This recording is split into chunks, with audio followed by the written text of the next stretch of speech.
Congress preparing to blow the lid off the biggest political cover-up in American history as more troubling information emerges about former President Joe Biden's mental decline. Now, according to a brand new bombshell book, one insider made it clear that there were, count them, 5 people running the country, and Biden was not one of them. So the question is obvious: who was running the show? Well, according to one cabinet secretary, it was Biden's aides who held all the power.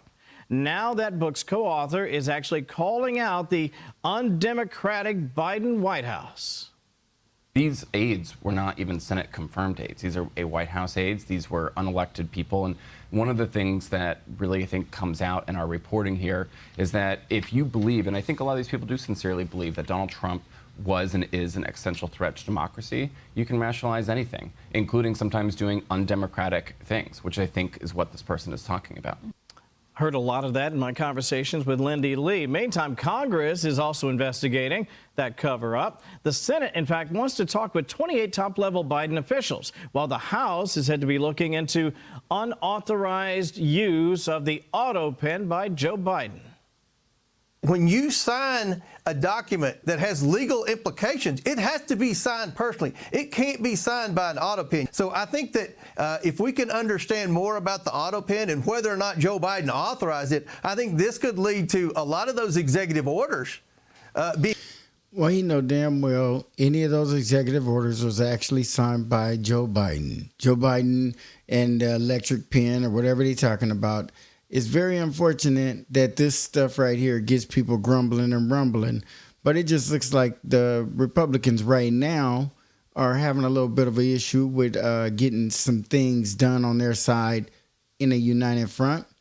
So they're diverting right now. This is just like a diversion by the Republicans on a very valid question and a very valid point, but they just BSing with it. They trying to make it feel like they're doing an investigation, like they're really looking into Biden, and everybody's going to be like, ooh, what's going to come of nothing? Nothing's going to come of it. If anybody was running the country at the direction of Biden because they were looked at as an advisor or a helper or whatever the hell he want to name them, as long as, just like I felt that Donald Trump had the right to use Elon Musk as an advisor. Whether we like him or not is our problem, but I think Biden has that same right. But I don't think he has the right to turn over the reins to someone, and I believe that would be so difficult to prove.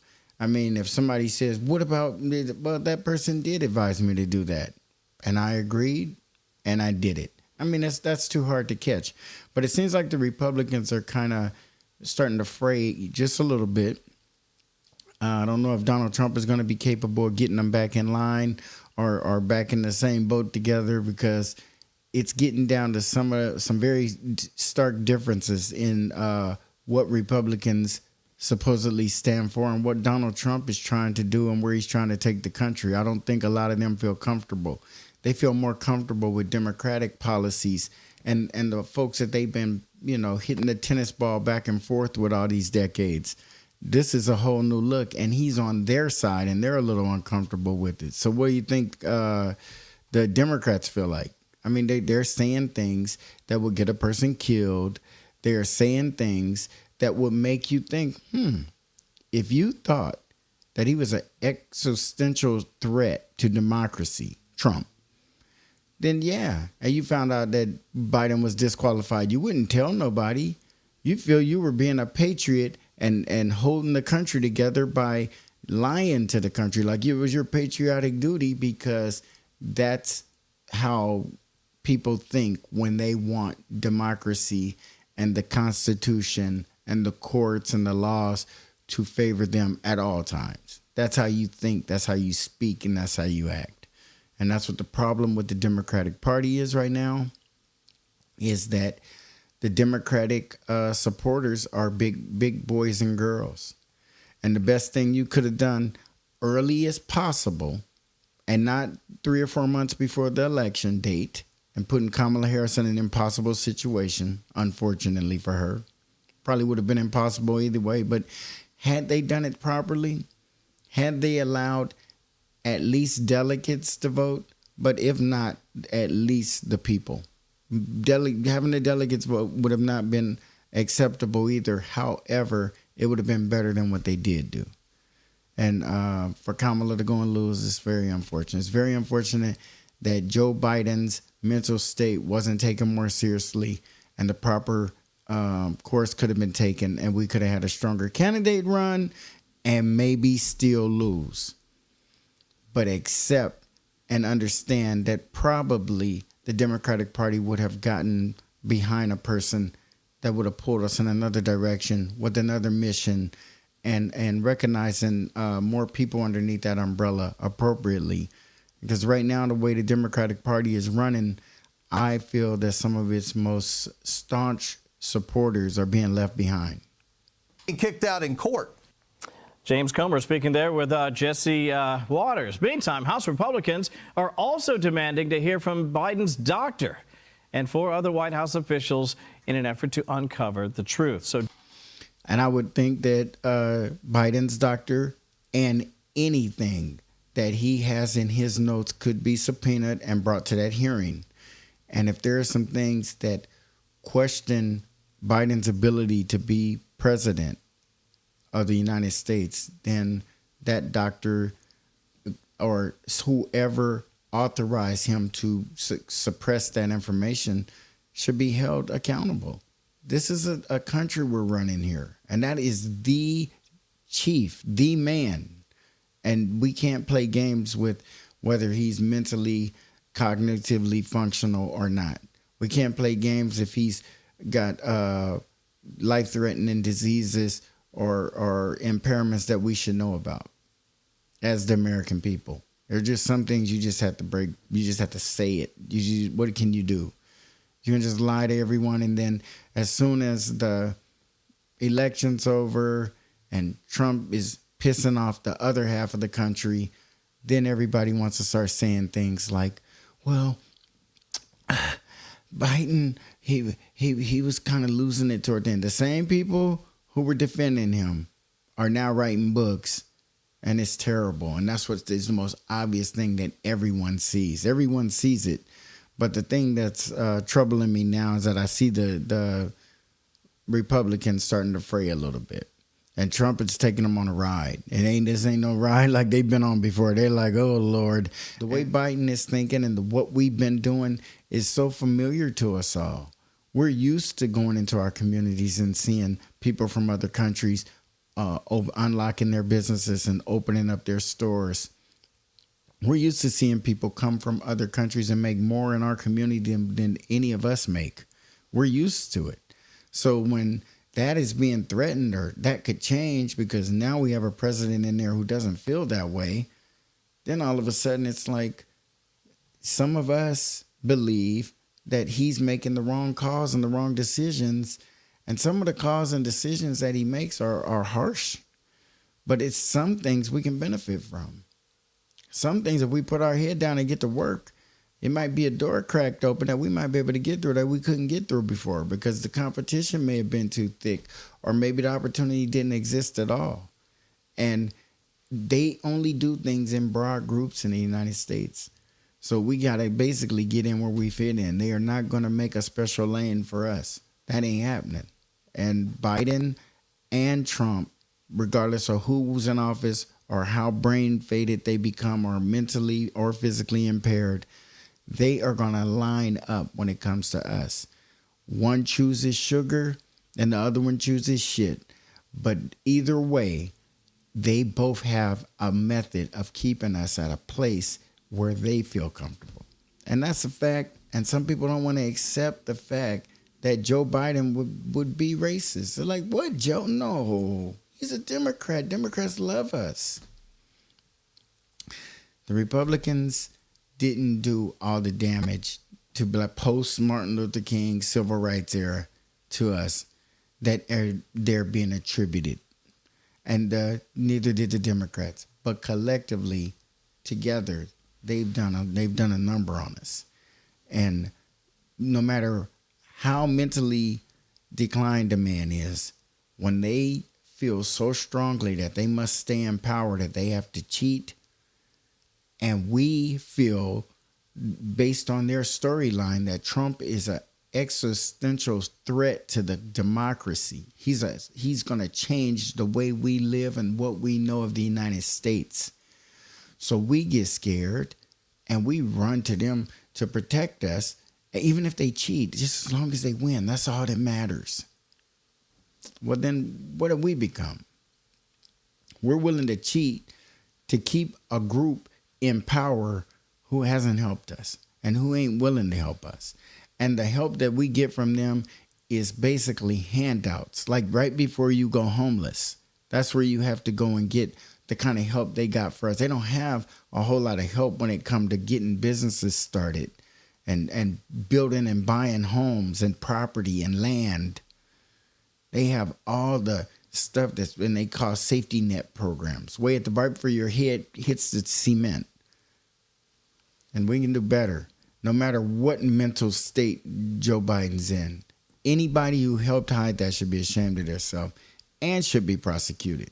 So hopefully no one will do it again. But the Senate and the House and what they're going through right now, they're trying to divert attention away from where they don't want it to be. Because Donald Trump's news cycle right now ain't what they want in the front. So they're trying to throw up some smoke signals and get us all running over there to look at this. And it's nothing to see. Nothing at all to see. I don't care who they call in front of them. No one's getting convicted for being an advisor to Biden. Biden's out of office while he was in office. If he was going to be removed, it should have happened then. He's made it to the end of his term. Whether you agree or not, if he was capable or competent, it's nice to read in a novel before you go to sleep at night. But trying to actually take some kind of action on it, nah. To actually do that, it's ridiculous. He's gone, unfortunately. We miss him. Well, some of us. I tell you, with Donald Trump rolling the way he is, the Republicans are going to lock up. Remember in the beginning, you guys, they wasn't saying very much anything. You didn't hear nothing out of none of the senators or nothing. Now they sparking up fights and picking out investigations loudly. And way more loudly than they were because they were in lockstep and everything was rolling along smoothly. It's starting to run into some bumps in the road and the wheels are starting to slow. And this is where it gets good. This is where it gets real interesting. We're going to see on all these different fronts and all these different fights that Trump has picked and some of these things that he thought he put to bed and they're starting to flare back up. It's going to be a very busy next few months for that administration. And it's a busy time for the Democrats if they would only use that time wisely and not act as if they're on par with the Republicans. They just lost a major election, the presidential election. You're not on par with the team that just beat you. Not 4 months later. People need to feel that pain that you guys been telling us that's coming. And that pain's got to be serious like you said it was going to be, or it's going to be a problem. And the Democrats should really stop putting it out there like that to that degree, because if it don't come to pass, then what are they going to look like?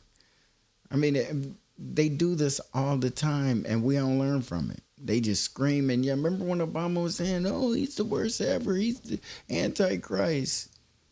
And I'm looking like, what? Him? Oh, man, get out of here. It's totally not. He was a savior, we thought, for us, and he wasn't that either.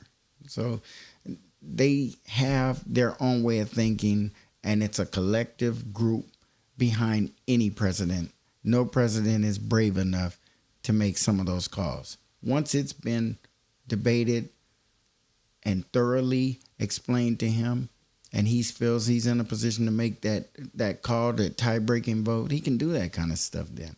But he's been informed and educated. He's just not. He ain't up on all that stuff, nor is he confident enough without those advisors. All of them. So I never ever really look at it as a mental decline or anything like that that's going to harm our nation. What would harm our nation is bad ideas, like giving weapons to a country that could potentially put us in World War III, which is probably inevitable. One day, with the superpowers and the amount of military force on this planet, one day World War III probably will happen. more than likely anyway, more than likely than not. But to put it off for as long as possible would be a wonderful thing for any young child growing up in the world, anywhere in the world, and to not be affected by that kind of death and that kind of destruction. You know, it's a terrible thing. And that's why I think a president needs to keep his wits about him, keep his mind straight, because then when he has the temperament and the mindset to feel and think and engage things, he can say, no, I don't care what you say or what you say. This is what we're going to, sometimes that has to happen. But if you're not having that ability to reason within your head, then you probably just go with A or B, kind of like what most people in the United States do. And I take that back. Look like most people just don't even participate. But the ones who participate, we tend to be either this or that, like we don't have another choice. Like there's nothing else we can do but go Republican or Democrat. And just one more time, as a black person, I just tell you, you have a choice, a third choice. And it's just advocating and fighting and pushing as hard as you do for either one of those parties, but do it for yourself, do it for your people, and do it for your race. And you'll come out of it a whole lot better, because they'll understand that we have finally, like everyone else, put our race first, and our politics and everything else, you know, depending on who you are, you can prioritize that how you feel. But we have to absolutely put our race first, because we won't thrive or survive without each other. Like, comment, share, and please subscribe. And we'll see you on the next Black Popcorn.